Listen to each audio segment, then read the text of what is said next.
ハイグレードのマイティストライクフリーダムガンダムを購入することができなかったので、その時に購入したのがこちらです。マスターグレード RX78-2 ガンダムバージョン 3.0 です。箱はビームライフルとハイパーバズーカを持った絵になっています。それでは開けてみます。マスターグレードですが、箱の厚みはあまりないので、ランナーはあまり多くない感じがします。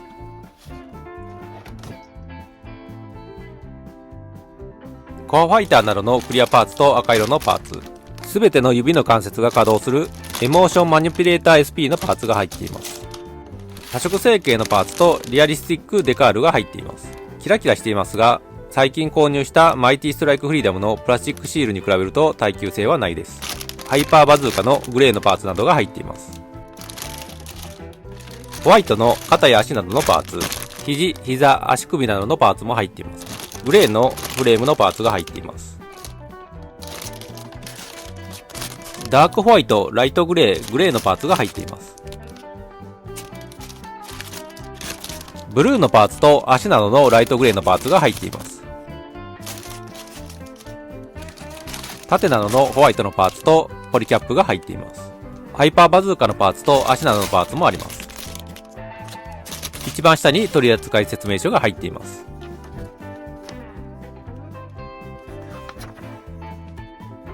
ページ数としては24ページあります。積んでみてもこれくらいの高さにしかならないので、あまりパーツは多くないです。小さいパーツなども含めて19のパーツとリアリスティックデカールが入っていました。それでは可動域を見ながら組み立てていきます。まずは頭部からです。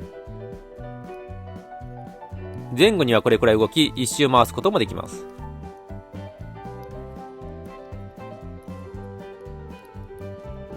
ショルダーアーマーは前と後ろが前後に少しずつ動きます。あとは輪っか状の部分を動かすと少し動きます。胴体の可動域です。黄色い部分が連動して動きます。上側に動かすと開くことができます。コクピットハッチはこのように開きます。もう一つの開け方は後ほど。腕の取り付け部分を引き出して上に上げると開くようになっています。腰の部分の横の可動域はこれぐらいです。前後にも少し動きます。腕の可動域です。横から見た場合、腕が接触するまで動き、最後のところで少しだけ連動して動きます。この角度から見た場合、2箇所ほど連動して動きます。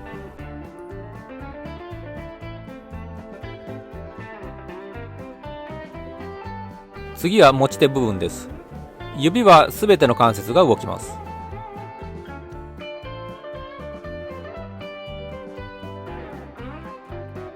手首はこのように回りますし曲がります。腰の部分の可動域です。フロントアーマーは前後にも動きますし結構回ります。サイドアーマーは少し前後と回転します。リアアーマーはかなり前後に動き回転もします。あと前後のアーマーは少し上下に動きます。次は足の可動域です。曲げてみます。前から見ていると膝のあたりが連動して動いているのがわかります。横から見ると太もものあたりも連動していて当たるまで曲がります。足首は前後にこれぐらい動きます。違う軸を動かすとこのように動きます。この部分は上下に動きます。かかととつま先がこのように動きます。足首は横にはこれぐらい動き、一周回すこともできます。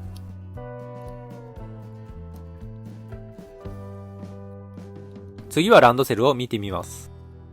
カバーは開閉するようになっています。スラスターも上下に動きます。この部分のスラスターも少し動きます。ビームサーベルは突起部分に差し込むようになっています。中央の白い部分を押して回してやると穴が出てきます。シールドを取り付ける穴になります。コアブロックは前から見るとあまり気にはなりませんが、上下と後ろ側はかなりの手抜きです。このコアブロックを使わないとできないことがあるので、後ほどやってみたいと思います。コアファイターのギミックです。キャノピーはスライドして開けることができます。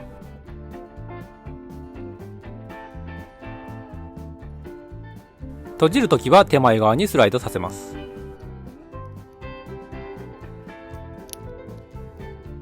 ランディングギアは差し替えのタイプになっています。コックピット内部を90度回転させることができます。上側に動かせば回転します。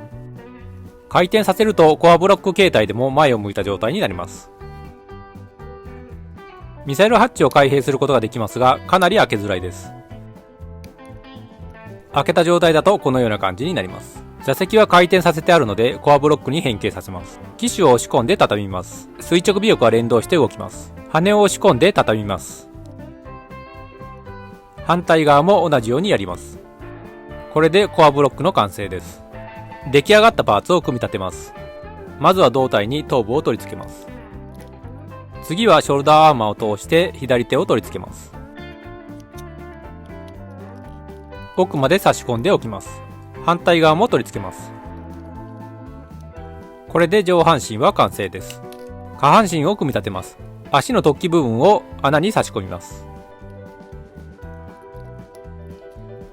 反対の足も同じように差し込んでおきます。奥までしっかりはめておきます。これで下半身は完成です。合体させます。まずは下半身にコアブロックを取り付けます。コアブロックを取り付けた下半身に上半身を差し込みます。これで合体した状態になります。最後に背中の突起部分にランドセルの穴を差し込みます。これで墨入れとリアリスティックデカールを貼った状態のガンダムの完成です。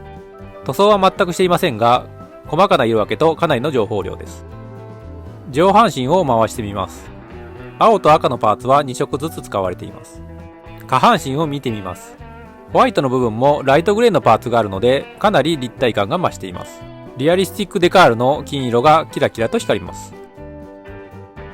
ここからは武器の持たせ方です。まずはビームライフルです。持ち手部分の突起を引き出します。次は持たせる手の突起部分を引き出します。ビームライフルの突起部分を手のへこんだところに、手の突起部分をビームライフルのへこんだところに合わせます。はめることができたら指を動かして固定します。これでビームライフルを持たせることができました。次はハイパーバズーカを持たせてみます。ビームライフルの時と同じように突起部分を引き出します。引き出した突起部分を先ほどのビームライフルと同じように手に差し込んで持たせます。指を動かして固定して肩に担がせます。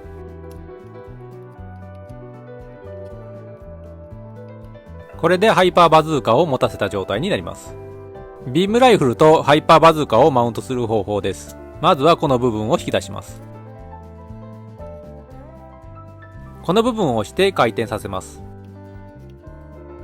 一番下の穴に突起部分を差し込みます。